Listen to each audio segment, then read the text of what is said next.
Assalamualaikum warahmatullahi wabarakatuh. Puji dan syukur marilah kita panjatkan kehadirat Allah Subhanahu wa taala, di mana atas berkat rahmat dan karunia-Nya kita dapat berjumpa pada pertemuan kali ini. Selamat pagi semuanya. Yang terhormat Ibu Dr. Cucun Sunaingsi, SPD MPD, dan yang saya cintai rekan-rekan sekalian. Pertama-tama saya ucapkan terima kasih kepada Ibu Dr. Cucun Sunaingsi, SPD MPD, sebagai dosen pengampu mata kuliah landasan pendidikan. Hari ini yang telah memberikan kesempatan serta kepercayaan kepada kelompok kami untuk mempresentasikan hasil diskusi kelompok kami, yaitu tentang landasan sosiologi pendidikan. Dan kami berterima kasih kepada rekan-rekan sekalian yang juga telah hadir di kesempatan kali ini. Saya Zahra Nurmaisanti dengan NIM 2209809 yang akan bertugas menjadi moderator selama berlangsungnya presentasi kelompok 11 kali ini, di mana kelompok kami akan membahas tentang landasan sosiologi pendidikan. Namun saya tidak sendiri karena akan ditemani oleh rekan-rekan kelompok saya, yaitu perkenalkan, nama saya Anissa Yundasari dengan NIM 2200273. Perkenalkan, nama saya Salma Salsabila dengan NIM 2209718. Baik, untuk mempersingkat waktu, langsung saja kita masuk ke dalam pembahasan. Dan pembahasan yang pertama adalah pengertian landasan sosiologis pendidikan dan pola sosiologis pendidikan. Poin tentang pola nomotetis akan dijelaskan oleh rekan saya, yaitu Anissa Ayundasari. Kepadanya waktu dan tempat saya persilahkan. Oke, baik, langsung saja. Pengertian landasan sosiologis pendidikan. Pengertian landasan sosiologis pendidikan menurut Widarta, sosiologi adalah ilmu yang mempelajari tentang hubungan antara manusia dalam kelompok-kelompok dan struktur sosialnya.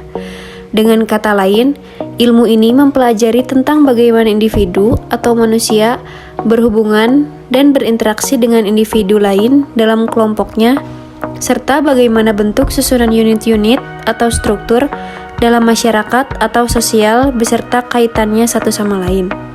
Landasan sosiologis pendidikan merupakan acuan atau rujukan dalam menerapkan pendidikan yang bertolak ukur pada interaksi dan komunikasi antar individu sebagai bagian dari makhluk sosial dalam kehidupan sosial atau bermasyarakat yang tentunya sesuai dengan nilai dan norma yang berlaku. Kegiatan pendidikan adalah salah satu proses interaksi antara pendidik dan peserta didik dengan harapan peserta didik bisa mengembangkan dirinya. Pengembangan diri tersebut dilakukan dalam kegiatan pendidikan. Itulah sebabnya, kegiatan pendidikan mampu dilaksanakan dengan baik di lingkungan sekolah, keluarga, maupun masyarakat. Baik, selanjutnya ada 3 pola kegiatan sosial dalam pendidikan. Yang pertama yaitu ada pola nomotetis. Pola nomotetis menekankan dimensi tingkah laku yang bersifat normatif atau nomotetis. Dengan demikian, pendidikan lebih mengutamakan pada tuntutan-tuntutan institusi. Pola nomotetis ini sangat relevan sekali dengan adanya penerapan pelaksanaan penilaian kurikulum 2013, yaitu penilaian sikap spiritual seperti berdoa bersama sebelum memulai aktivitas, beribadah tepat waktu, dan perilaku bersyukur. Dan juga selain penilaian sikap spiritual, ada juga penilaian sikap sosial, antara lain seperti tanggung jawab, jujur, peduli, kerjasama, santun, percaya diri, dan disiplin.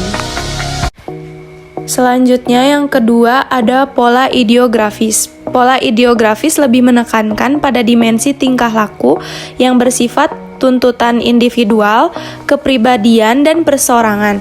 Pendidikan sebagai urusan membantu seseorang mengembangkan kepribadiannya seoptimal mungkin. Pendidikan adalah personalisasi peranan, personalization of role. Hal ini menumbuhkan psikologisme dalam pendidikan atau developmentalisme. Lalu selanjutnya yang ketiga ada pola transaksional. Pola transaksional berusaha menjembatani antara pola nomotetis dan pola ideografis. Hal ini berarti menjembatani antara tuntutan, harapan, dan peranan sosial dengan tuntutan, kebutuhan, dan individual.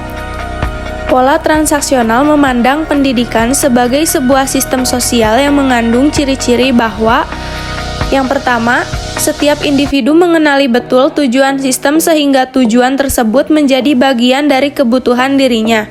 Yang kedua, setiap individu yakin bahwa harapan-harapan sosial yang dikenakan pada dirinya masuk akal untuk dapat dicapainya. Dan yang ketiga, setiap individu merasa bahwa dia termasuk dalam sebuah kelompok dengan suasana emosional, misalnya memberikan siswa mampu mandiri dan diberikan suatu kebebasan untuk berpikir, membuat ide atau gagasan. Alhamdulillah, akhirnya kita telah sampai di penghujung presentasi. Maka dari itu, izinkan saya untuk membacakan kesimpulan dari beberapa materi yang telah rekan saya paparkan. Landasan sosiologis pendidikan merupakan acuan atau rujukan dalam menerapkan pendidikan yang bertolak ukur pada interaksi dan komunikasi antar individu sebagai bagian dari makhluk sosial dalam kehidupan sosial atau bermasyarakat yang tentunya sesuai dengan nilai dan norma yang berlaku. Adapun 3 pola kegiatan sosial dalam pendidikan yaitu 1. Pola nomotetis, 2. Pola ideografis, dan 3. Pola transaksional. Sebelum presentasi ini diakhiri, kami kelompok 11 ingin menyampaikan terima kasih atas atensi Ibu Dr. Cucun Sunaingsi, SPD MPD, dan rekan-rekan sekalian selama kami presentasi. Semoga materi ini bisa berguna bagi kita semua. Sekian yang dapat kami sampaikan. Maaf jika ada kekurangan, karena kesempurnaan itu hanyalah lagu milik Rizky Febian. Jika ada kurangnya, itu pasti dari rekan saya. Dan jika ada kelebihannya, tidak usah dikembalikan, karena saya orang yang ikhlas. Sekian, wassalamualaikum warahmatullahi wabarakatuh.